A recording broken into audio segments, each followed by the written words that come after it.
how people could start with the almost exact same recipe and come up with this kind of diversity of things, of food, of cookies. Tastes so different. Thank you.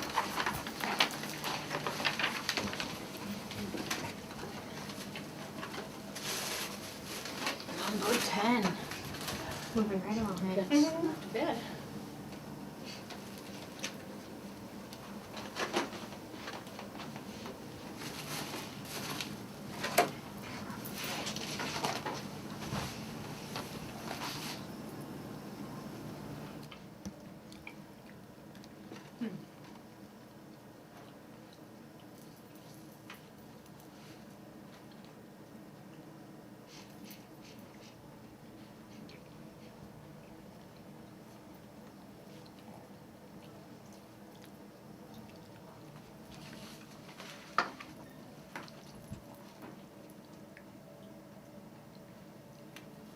I must admit to giving you 3.5.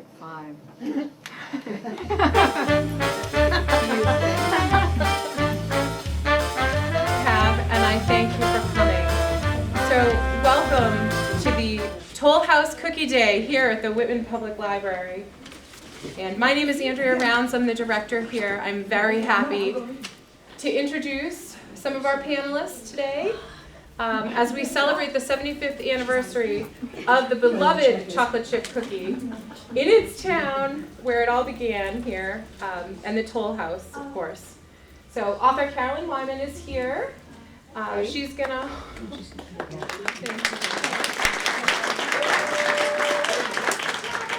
We'll also be hearing from panelists Marguerite Gaquin, and she is the daughter of the Toll House baker, Sue Bride. Thank you. Okay. And also Miss June O'Leary, who is a former waitress.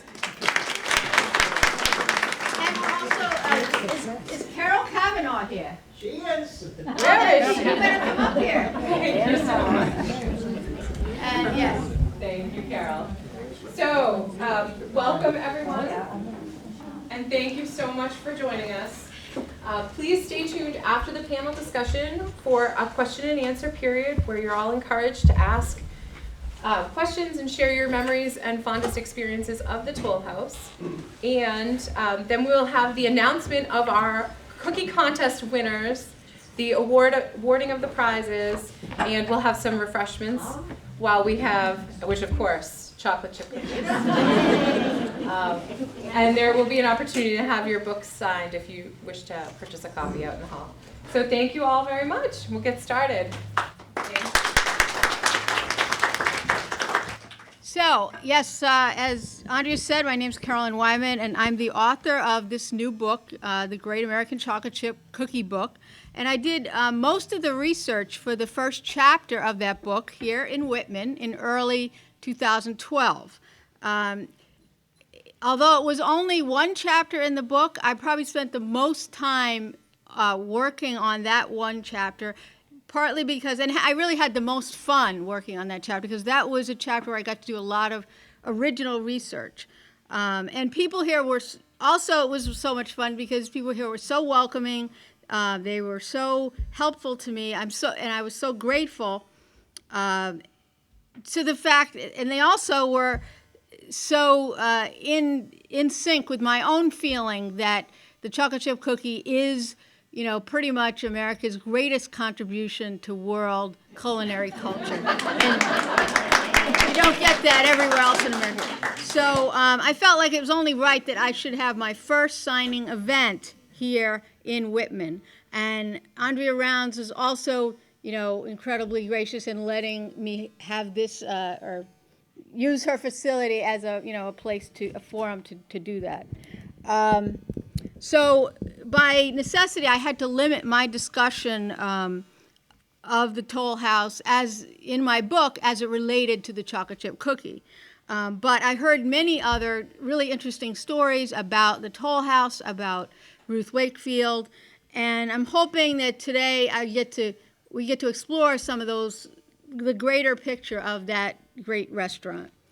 And so first, what I'm going to do in terms of a structure for this discussion, I'm going to introduce the panelists a little bit about in terms of who they are, and let them just say some initial thing about, and I interviewed these three people as well as many others in town for the book, but I thought and I'm hoping there's a lot of people in the audience here who either worked at the Toll House or were patrons there and could add to the discussion. So Marguerite, as Whitman, as Andrea said, is the daughter of Sue Brides, who was the baker at the Toll House when the cookie was invented. And I found that out. It was from an article just before Ruth Wakefield died. She was interviewed by a reporter from the Christian Science Monitor, and Ruth Wakefield gave credit to Sue Bride. She said, she invented it with Sue Bride. So makes her a pretty important person, and makes her daughter, therefore, to me, a very important person. She also, Marguerite also worked at the restaurant herself. Her husband worked there, some relatives. And so I talked a lot with her for my book about, what the cookie was originally like when it was made at the Toll House. So maybe you could just say something about that to these folks. Well, it was so long ago, I don't remember. But you told me you actually went to the restaurant when your mom worked there, like when she had big orders of cookies, and helped her or watched her make them or helped her make them. My mother used to work overnight, especially during the war when they were sending the cookies all over the world. And I used to go in and roll the cookies all night long with her. But that was way back in the 40s. So Marguerite, why don't you keep talking about? You told me there were these metal, like round kind of metal things that the cookie.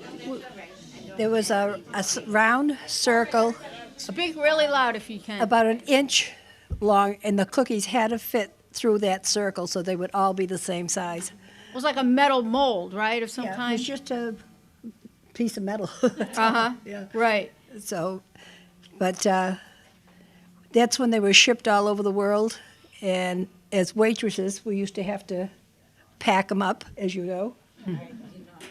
You didn't? I did. I was a kid.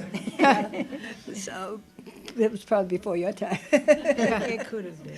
Yeah. So. All right. So we'll talk more about the cookie in a few minutes. So June was one of the first people I met in Whitman. It was through a mutual acquaintance from Nestle, because I used to write a syndicated newspaper column. I wrote a lot about supermarket products, including Nestle products.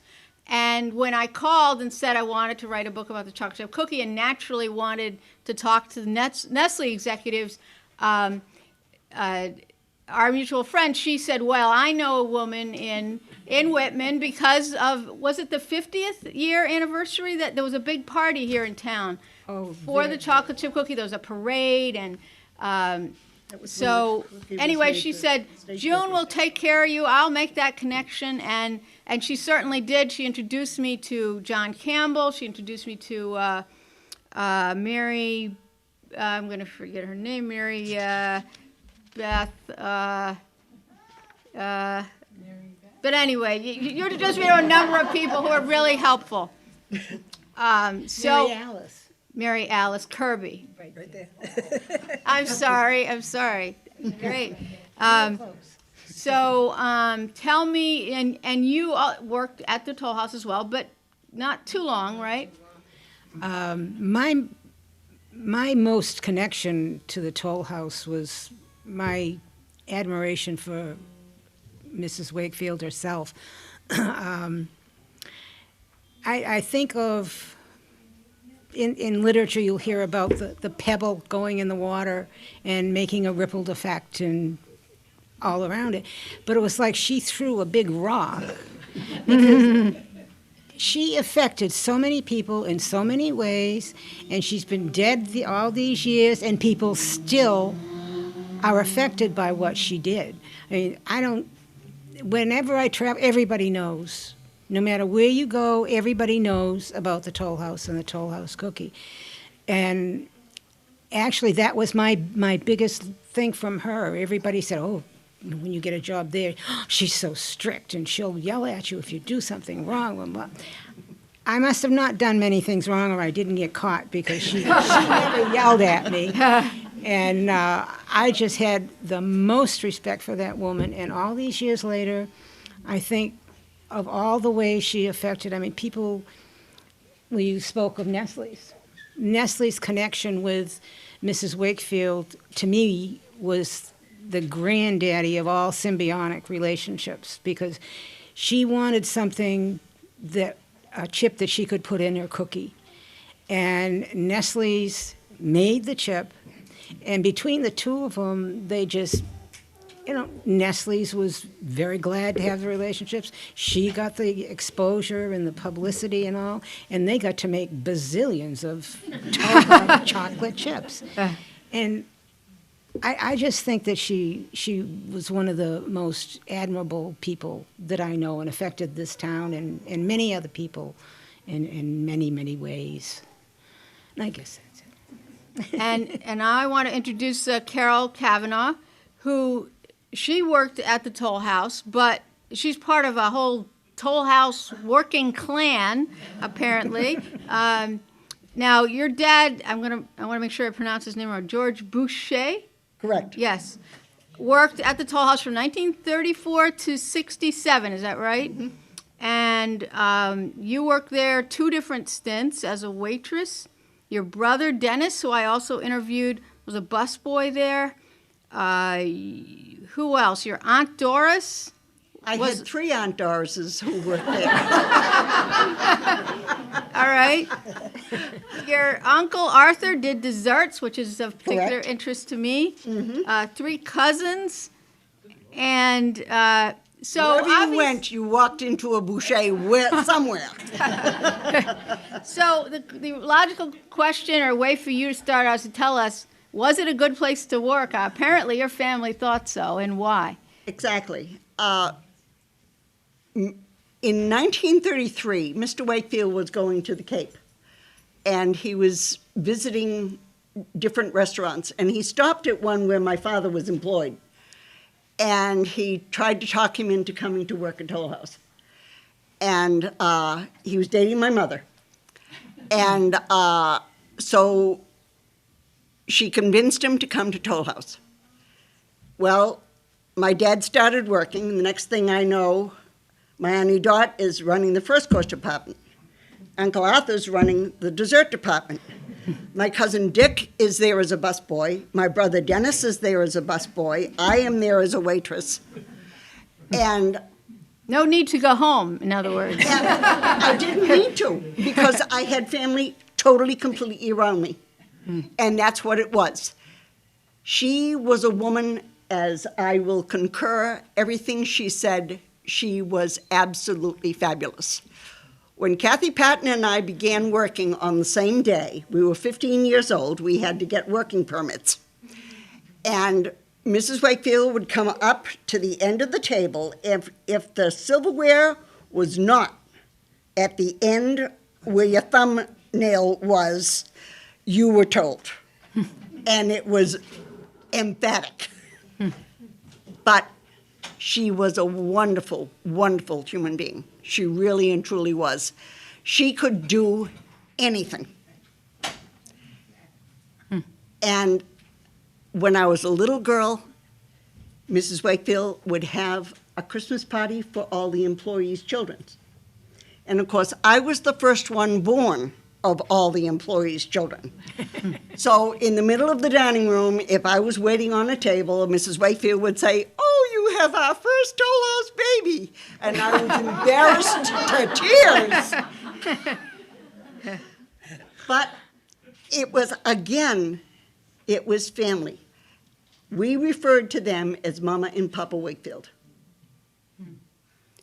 And that's what it was. And I've lived it my entire 76 years, and I will continue that way.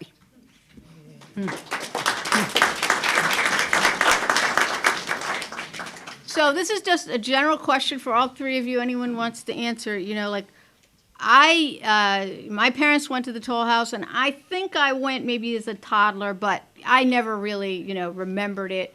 And so for those of, I suppose there are a few of us here who never went or never remember it. What was it like? What made it special, that restaurant? Anything you want to? The food, first and foremost. Uh-huh. And it was a house. So it was like She homey. welcomed you into her home. It was like a friend's home.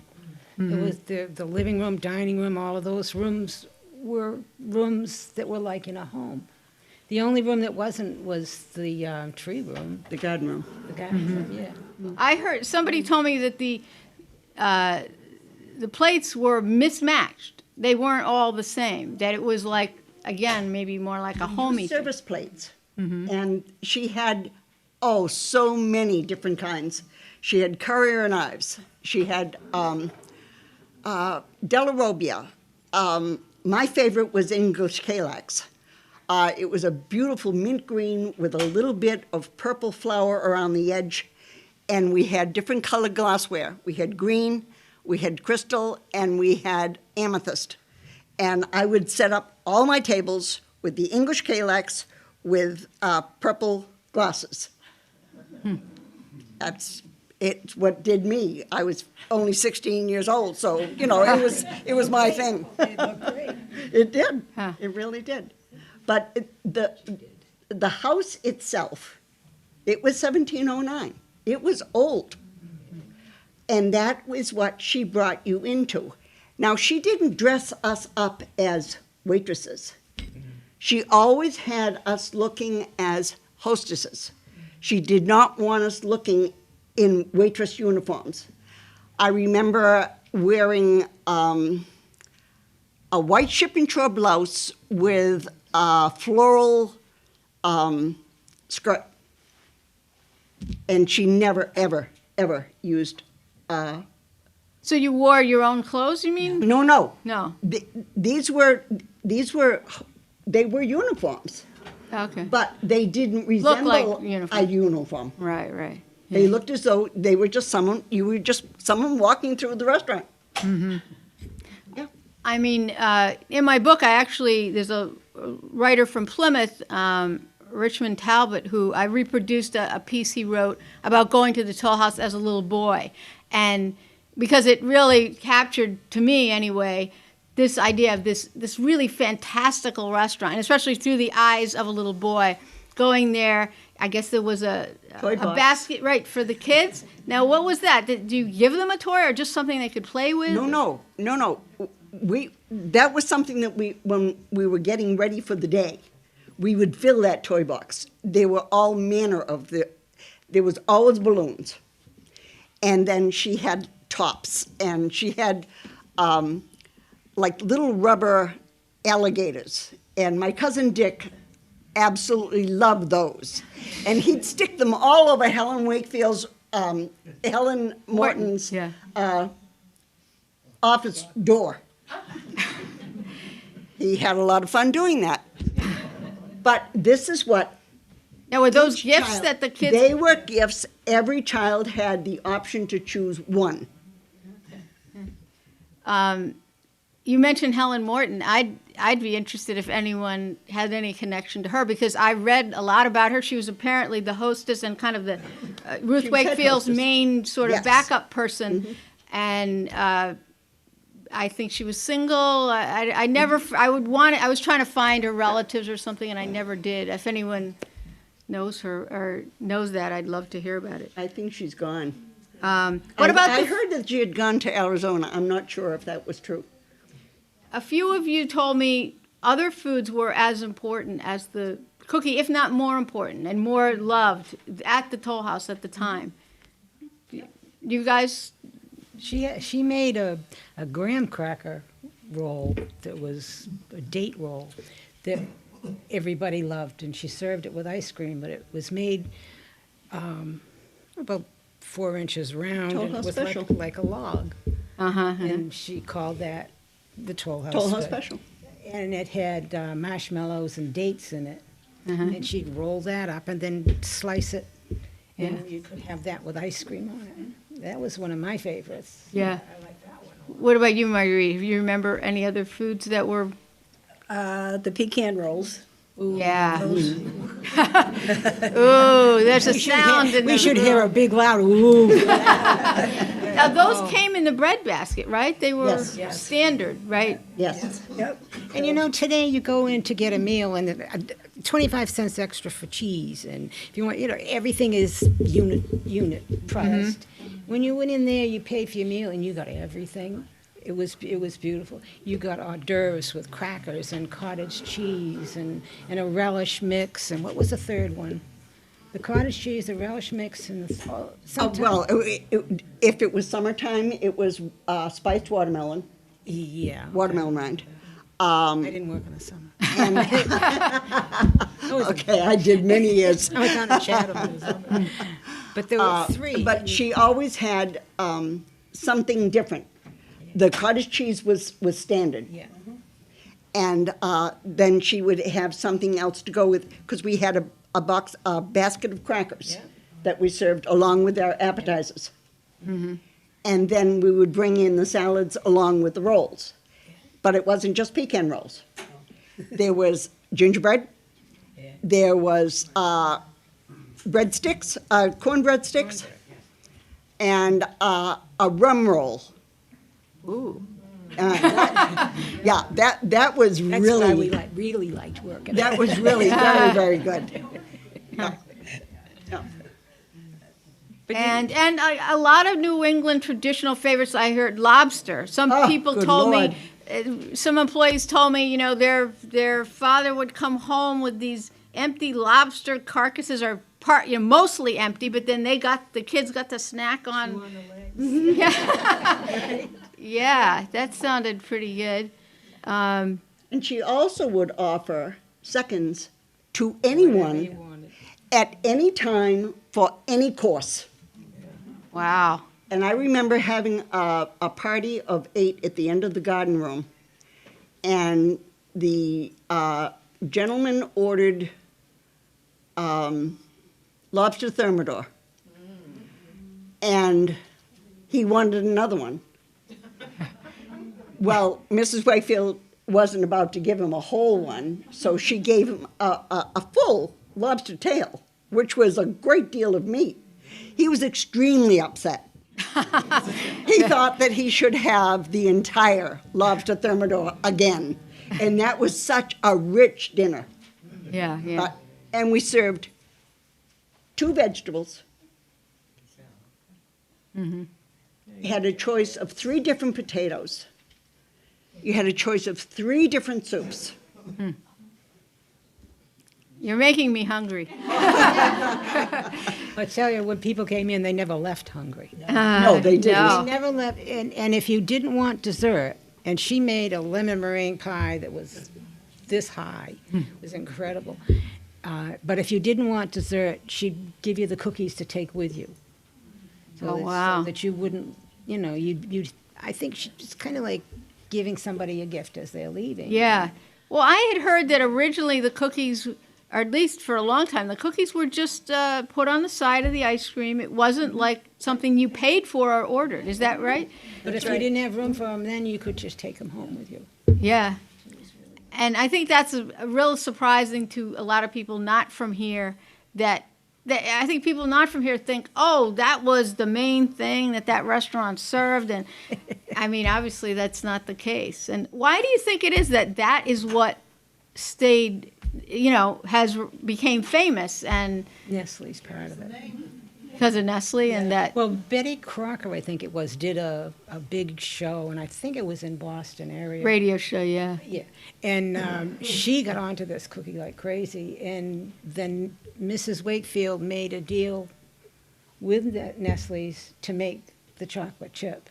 And then from right on, the condition was, I'll buy all the chocolate chips from you, but, you know, my recipe goes on Only on the Nestle. package and nowhere else. Right. So I think those chocolate chips, you know, people just tried the recipe. It just went on and on. There was one theory, I think, that I quote you in the book to talk about, was that that chocolate chip cookies, as great as they are and how you can make it in a very complicated way, you can age the dough and you can, toast the nuts, and you can spend a lot of time making a chocolate chip cookie, but you can also do it. A 5-year-old can take the basic recipe and produce a cookie that's very good. And because of that, she had all these other desserts, what you told me, all these other desserts that were, so elaborate and, you wouldn't make at home and were wonderful. And so why would you why would you focus on the cookies? You would be more interested in ordering those other desserts. And so, I don't know, I thought that was an interesting way of looking at it. Excuse me. Also, during World War II, Toll House, Mrs. Wakefield made sure that cookies were sent to our troops fighting overseas. And of course, they came from different states all over the United States. So that's another reason why the Toll House cookie became so popular. I think you're right. I think initially, it was popular in New England, Boston and then New England, but I think you're right that World War II, just like with Coca-Cola and Spam, which I wrote a book about too, the war helped those products because, soldiers got them and they were sitting next to a guy from Iowa or California, and these were so good, and it sort of helped the popularity. I grew up in Ohio, and I used to ship chocolate chip cookies out to my brothers in World War II about every week. So, are your experiences, working at the restaurant, is that an important part of your life? And do you tell people about it? Like if you go to a party and there's people from other parts of the country, is it something you would say, oh, I worked at the Toll House, and you know what I mean? Is it to me, it's important. I mean, Well, if the Toll House cookie comes up, I always say that. You wouldn't have that cookie if it weren't for Mrs. Wakefield. But even more than the cookie, or as much as the cookie, she had a way of making people feel like they were welcomed, and it was a personal thing. Mm-hmm. She had I worked during my college year, weekends. Oh, just try to talk a little louder, yeah. Can you hear me now? Oh, okay. I worked during my college year. I worked down to Chatham Bars Inn in the summer, and she gave me the job in the winter. But I waited on people that would drive 3, 4, 5, 6 hours to come to a meal at the Toll House. And I can't think of a restaurant anywhere now that I would drive 4 or 5, 6 hours for a meal. I know there are a lot more of them now, but people wanted to come there. And there's a lady here, the camera lady, that, did you tell me you lived in the house behind? Yeah, I guess it's Helen Morton's house. Okay. Well, people would come up, and the tips were amazing, I have to say that. I made really good. Did you make really good? That's how we made our tuition, right? That's how I did. That's how it was. Actually, when I was asking about why your family worked there, it was a very, you could make good money there versus the alternatives in town, I would assume, right? Mm-hmm. Well, the people that came, and I did bring a list, just amazed me. The celebrities. Oh, yeah, yes. like supposedly, Joseph Kennedy Sr. would come twice a week and have the Boston cream pie. Yeah. At a certain point, anyway. But they did come. But one of the things that at the first meeting of the League of Nations. Yeah, they had here. It was here in Whitman at the Toll House. The people that came here, I thought, Governor Curley, if you don't mind, I read a few of the names. Eleanor Roosevelt, Rabbi Wise, Cardinal Bichelli, he was later became Pope. Henry Cabot Lodge, Gloria Swanson, Lord and Lady Astor. Now that's something. And you can say, Lord and Lady Astor came into my restaurant today. I think that's kind of impressive. Rocky Marciano, Rose Kennedy, and fact, all the Kennedys. I can't hear you down back. No, Julia Child, I have a picture of Julia Child in my book, visiting the Toll House. Governor Curley, but to have Betty Davis, Lee Remick, but these people sought out her restaurant. So, and she really had something if people were driving and coming, even if they came out from Boston, there are plenty of restaurants in Boston, and yet they came out here. So she did something right. They all wanted to have her meals. So maybe we could open it up, and anyone who would just like to talk about their memories of the Toll House or ask a question of any of us, we'd be. Can you tell all of us about what Nestle has done for the town of Whitman since? Oh, I would be happy to, and I didn't plant that. So. But the connection that I have at Nestle's is the most wonderful lady. She has a very high position, but she sent a group out here a few years ago, and we were doing some work in the park, and we had started to do the playground before Mr. Rosen had decided that they would do it. We had started it already as Friends of the Park. So I had already made some connections with Nestle. And they called one day and asked if I would do a conference call. And I said, sure, here I am in my apron in my kitchen and my, and then these people wanted a conference call. So I said, sure. So he said, well, how much money do you want? And my daughter had told me one time, she's very good at fundraising, she said, when you don't know an answer, just leave that pregnant pause. So I left the pregnant pause, and he came out and said, well, would $50,000 be enough? And needless to say, I was glad I was near a chair. I was expecting 500 or 1,000, maybe tops, and so that went right into the playground. So they are amazingly generous. And then last year, a year and a half ago, they came out here for a visit. I took them down to John Campbell's place. Mm-hmm. I showed them our high school, and they were just blew their minds what kind of a high school we had, so we can be proud of that. And again, they said, well, what do you need? And they offered a $25,000 grant. And I matched that up with the town, so we ended up with another $50,000. So they have been so generous. I don't think they've been properly recognized many times, but they have given a lot of money to this town. And now they've given another $10,000. Richie Rosen mentioned to me, oh, we should have a giant cookie and and I said, so I went, well, being the 75th year, I'm sure you all know by now that they wrote to Nestle's, and sure enough, Nestle came up with some more money. I think it's another $10,000 to make this gigantic cookie to drop in a glass of milk on first night. It sounds like fun. But they have done an awful lot, and we should be very grateful to Nestle. So I hope when you go out to buy chocolate chips, you buy the Nestle ones, even though they might be more expensive. Judy, they funded the sign that's on the Wendy's property, correct? Yes. Yeah.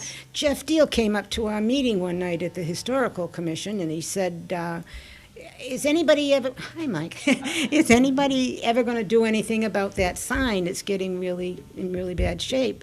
And Jeff happened to work at a sign company that made signs, and so we did a little bit of dust kicking, and he saw Nestle's, and again, Nestle's came through, and Nestle's is responsible for moving and restoring that sign. And if you look, there's a beautiful podium-shaped stone there with a beautiful plaque on it. And again, that's Nestle's. They back the money Where for is- the sign, because I think somebody else did the signage, correct? Did They donate the money to repair it. Nestle's donated the money to Yeah. repair and put up the Where sign. is that sign located? It's right in between Wendy's and Walgreens. Wendy's and Walgreens. It's right on the very edge of where the Toll House used to be. And it says 1709 on it. It looks like the same The sign, bell ringer. Yes, It's yes. not, it's not the original Evangeline. but it looks like, it's Not far from it, because that was wooden. yeah. But it's been This is metal. replicated. Any other questions or comments? What year did the Toll House restaurant close? It burned New Year's Eve, 1984. That 84? 85, 84, 85. It was right, right after New Year's service. New Year's Eve. Yeah. Sadly, very sadly. Roughly, you talked about the restaurant. Roughly, how many people did the restaurant serve, and how many rooms were actually used for? On a given Saturday night, there was 500 guests. Easy. How many times did the tables roll over? Any idea? Well, again, it wasn't a fast food restaurant. And it took people at least an hour and a half to have dinner. So maybe we would turn them over at least twice, sometimes 3 times, depending upon what time they began. But any given Saturday night, there were at least 500 guests that would come through those doors. And I was told, and I don't know what year this was, but that a single waitress would only be responsible for a couple of tables at 3. most all night. 3. 3, okay. Yeah, so it Unless was it was a large party. fine dining, really good service. Also, you could not write down your menu or your The orders, your order, yeah. unless there were more than 6. If there were more than 6 or 8 people, then you could jot down. Otherwise, you went up and he'd say, "I'm going to have the roast beef with the mashed potatoes," and there he would be. You visualize the plate in front of him, maybe. But other than that, you had to memorize everything. You couldn't write it. And it was not hard. Did you find it hard? No, I didn't at all. As a matter of fact, I had a party, again, another 8, and they were from New York. And they thought, oh yeah, she's a cutie, isn't she sharp? She knows exactly what she's doing. Well, they all changed their seats. And I put the correct appetizers in front of each and every one of them. And the man looked at me and he said, "Young lady, you just cost me $5.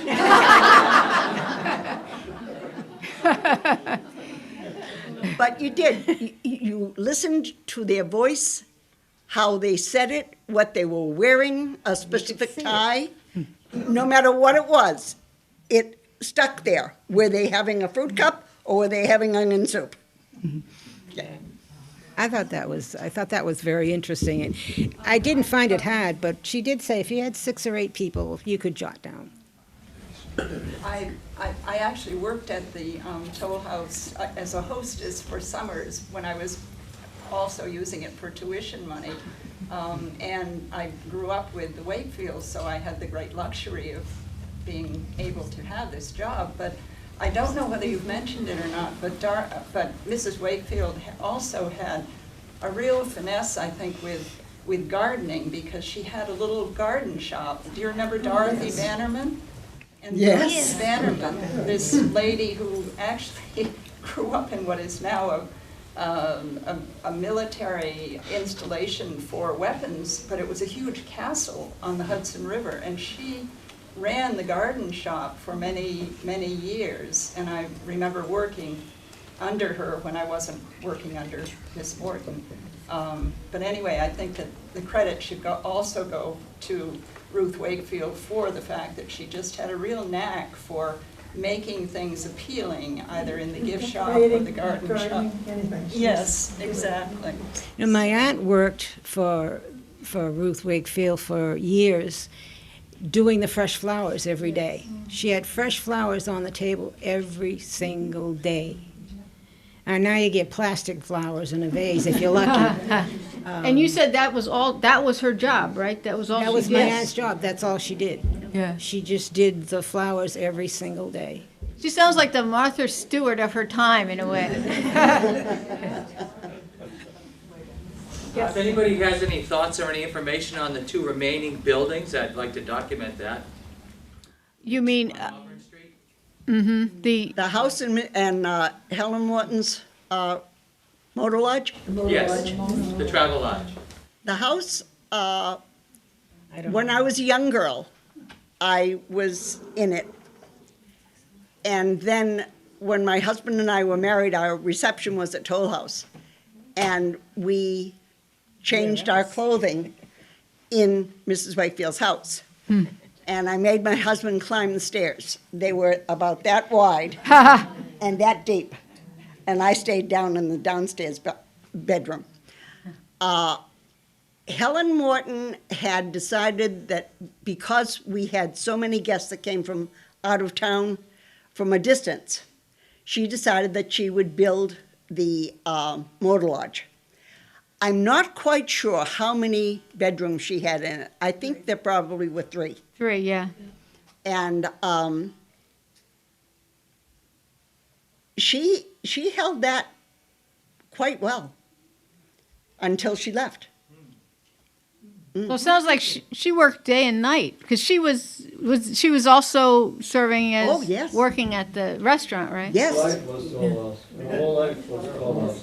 Yeah. From 10 in the morning to 11 at night. Huh. As far as the Travel Lodge goes, if you go into the Travel Lodge, there's all, you can see the old stripes on the ceiling and the stripes on the floors because they had evidently rearranged those spaces several times. There's 2 full baths in that wing. Oh, But evidently okay. there was one that was connected to the building that did not have its own bath. Oh, I see. Uh-huh. Oh, I never got to go into that building, but I remember when it was being built. Because it was just something that we did not have. There was a motor lodge up at the end of Bedford Street where that Johnny's supermarket was. The Willows. The Willow, yes. And, because when I had to take a bus from Brockton, I'd have to come down that way and then walk the rest of the way down to Toll House. But there weren't very many restaurants available for any of the guests. And again, many of the guests were not what you call young kids. They had a few years on them, so they weren't able to get around as easily as a lot of people are. So Helen made it that she was going to make this motor lodge, and she did very well with it. John F. Kennedy used to stay there on his way from Boston to the Cape. Who, JFK? Uh-huh. I have 2 name questions. Why was it the Toll House initially? Was it a toll road? Was Yes. And That's so exactly. that's where the restaurant got its name from. Yes. And my grandmother was from New England, and my father to this day still only calls them Toll House cookies. That's right. But I grew up in New York, and nobody else would have called them that. When did they become chocolate chip cookies? Because the recipe on the Nestle's packaging still says Toll House cookies, but it's very regionally. chocolate chips here. That's what I find so interesting. It's the that interlopers. That name is so regional that my family held it because my father grew up with it, but my brother calls them chocolate chip cookie. When did Right. that happen? Well, that was something I was trying to find out when I was working on my book. When did people start calling them chocolate chip? And actually, I found the terms being used interchangeably very early on, like in the Boston Globe, when they first started, like they had that, it was like a recipe exchange column for years they had. And the Toll House cookies showed up very early on, like, the late 30s, early 40s. And very early on, it started to be called chocolate chip. I think it was basically around the time, when the chip was invented. But they were chipping a candy bar. It was an eating candy bar. It was a Nestle semi-sweet candy bar, and they were using an ice pick initially to cut it up, right? Right. And so I think the word chip came from, it was like chips of chocolate. Because, as you know, Nestle actually called them morsels, but nobody was calling them a morsel cookie. It is, but to this day, it started out really strong in New England, and in New England, it was initially obviously associated with the Toll House and called the Toll House. There's also, some people say a real Toll House cookie has to have the walnuts, because that's the original cookie was, I mean, she adapted a nut cookie that she was serving at the restaurant. It was a brown sugar, kind of a butterscotch cookie with nuts, and served it alongside the ice cream. And she had this idea of adding chocolate. And the greatest research accomplishment of my book, I think, is because I was just dogged about trying to find information about the invention. And as great as a lot of people here were, you know, you're all too young to be there when this happened. And but there were a few surviving interviews with Ruth Wakefield where she said it was basically something she just tried. She was experimenting. As everyone's saying, she was extremely intelligent and a good businesswoman, and she knew she had to keep coming up with new recipes to keep the people interested. And it's not an accident. If you go on the internet, that's what you're going to see. It was an accident. Now, I know there's a story involving your father that was an accident story, but it's a version that I talk about in my book, but it isn't corroborated by the accounts I read that were from the time and from the horse's mouth, from Ruth Wakefield's mouth. And basically it was that she was just an intelligent woman, went to college for culinary arts, traveled a lot, adapted new recipes, brought them to the restaurant, and this was one new thing she tried one year that really stuck and was popular. Is her cookbook still in print? Yes, it is. I'm trying to think of the name of the company, but you can buy it from Amazon. It's basically in the public domain now, but a company is printing it. So you can also get it online, open library. You can pull up the recipes and make your pecan rolls at home. Hi. Hi. Still trying to find it. Hi, my name is Joanne Whitman, or was Joanne Whitman. My father helped make the first Toll House cookie in 1933 or 34. And the story is true. She was making another type of cookie that she had gotten the recipe from a friend of a friend. And she did come up with the idea of putting chocolate in it. And it turned out that my father, as an assistant in the bakery department, got to chop up the first chocolate bar. What was your dad's name? Ralph Whitman. Wow, that's From Whitman. Yeah. Yeah. And my mother also worked there as a waitress, as did Carol's family. Oh, neat. Speaking of the name Whitman, I too am a native of Whitman, but besides that, the town of Whitman was named after a gentleman whose name was Augustus Whitman. He donated a lot of land to this town, which was then South Abington, but it became the town of Whitman. And the park, where the land where the park is, was donated by Augustus Whitman and designed by Frederick Law Olmsted, the one who designed the Boston Central Park, the Boston ring of.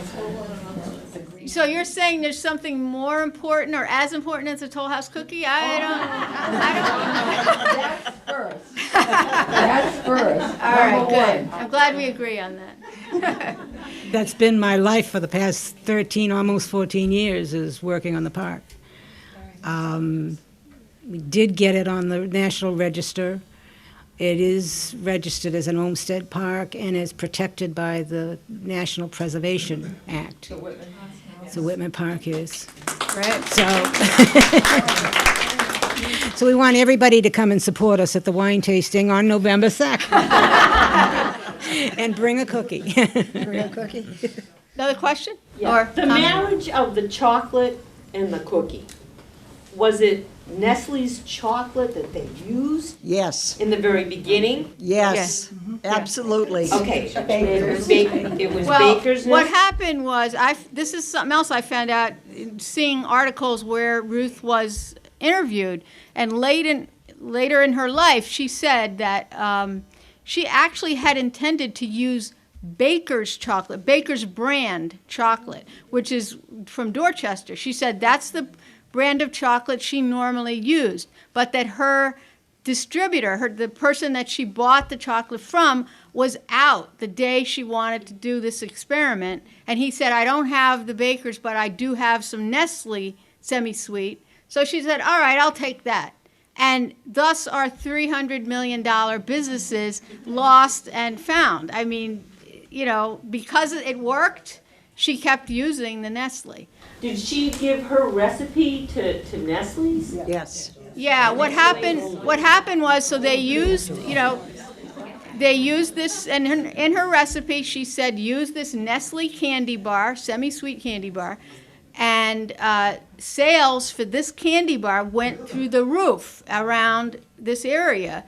And Nestle sent one of their salespeople. They said, what's going on? You know, why are we doing so well?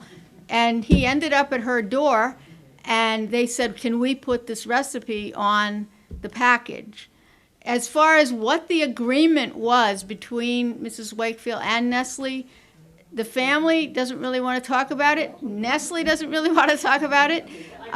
There is one interview she did where she said, what? She signed on the line for $1. And she said because she was a professional woman and it was considered unseemly to take money or something. But, I mean, I think it's pretty clear that she did recipe consulting for the company and made money that way. She obviously, there were lots of cross-branding promotion of her cookbook, her restaurant. So I think she, you know, I don't think, I mean, she had a very successful restaurant, so it's not like anyone should feel really sorry for her. No, I just wondered how they got married, how Nestle's and her recipe was so. I heard that they worked a deal with her to give her chocolate chips forever. And they, in turn, got to put the recipe on there, which sold their chips like crazy. Yeah. We're running out of time, so do we have time for one more question, maybe? I just wanted to add to that. She was a guest speaker at one of the nursing homes that I was working at. And that question, of course, came up. You know, in other words, they wanted to know if she got, you know, recognition. So what did she say? And she said she sold the recipe for $1 to Nestle's for indefinitely, you know, advertising. This was a businesswoman. This was a woman who made several contacts. They made the Toll House cookies and sent them to our boys in World War II.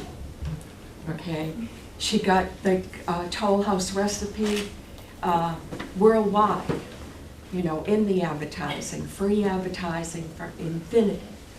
Then, what else did she do that was kind of a business adventure? Well, and he was so a on good and so businessman forth. too, Mr. Whitman. And I put together some memorabilia, just a few articles I was going to leave with Carol today. And one of them has the fire, you know, they're been in the newspaper and whatnot. I just document them. What I do have that's very special to my heart is my husband's aunt sent for the Toll House menu in 1943. Okay? And you're just going to be delighted at the prices. Lobster rolls, you know, $1.35. Dinner's on Oh me. my goodness gracious. So I made a copy for them. And I have the original still with me, and so on and so forth. This is the article with Mary Jane and her mother making Toll House cookies. The story that she related that day when she came as my guest, she said it accidentally was a, she didn't identify the candy bar, the chocolate candy bar, went into her sugar cookie. By error, got dropped, and that was the creation of the Toll House cookie. Those were statements that she made herself. They attended my wedding, and I've got all kinds of receipts there, a big paycheck. I was there in 1956 to 62. I went into nursing training when I graduated from Hanover High School in 1957. And during that time, 16 hours, regular pay $8, so there's 50 cents an hour. So we depended on those good tips, okay, and so on and so forth. It was a wonderful experience that prepared me for nursing training because they had inspection before you went on duty. They had you line up and make sure that our white shoes were white, and our nylons had those seams in the back. They were straight. Your hair had to be in a hairnet. Of course, I wore a ponytail and got by with, that little pug up the top there rolled up. And everything was, and the most influential moment of my life was the training. They'd start you off with 2 people. And once you could perfect that and crumb the table, pass the Toll House cookies, okay, memorize your orders, girls. Nothing is to be written down in front of them. Guests to the Toll House. We all had our own capacity to memorize. Okay, God forbid that you change your seat.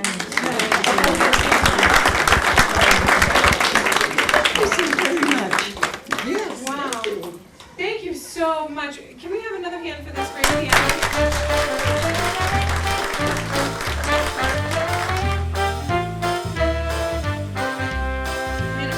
So, the first prize goes to Matthew Kelcorsi. Do we have Matthew in the room?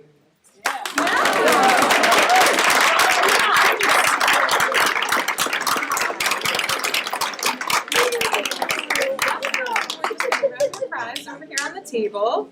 So Matthew, how did you come up with your award-winning recipe? I just followed the whole thing.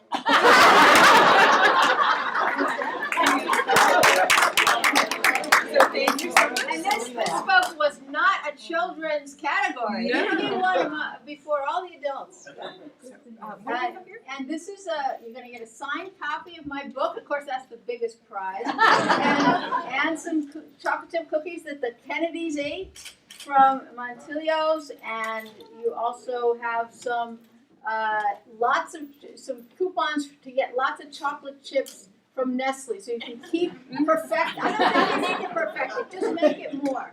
And if that wasn't enough,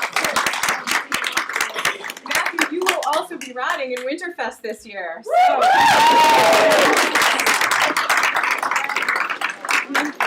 I'm so glad that was a child who won that prize. How old are you, Matt? 14. 14. 14. Wonderful, Yes. thank you.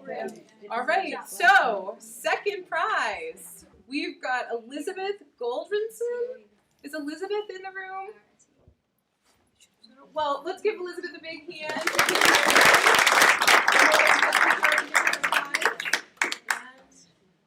Our third prize winner is Mary Beth Carter. Come on down.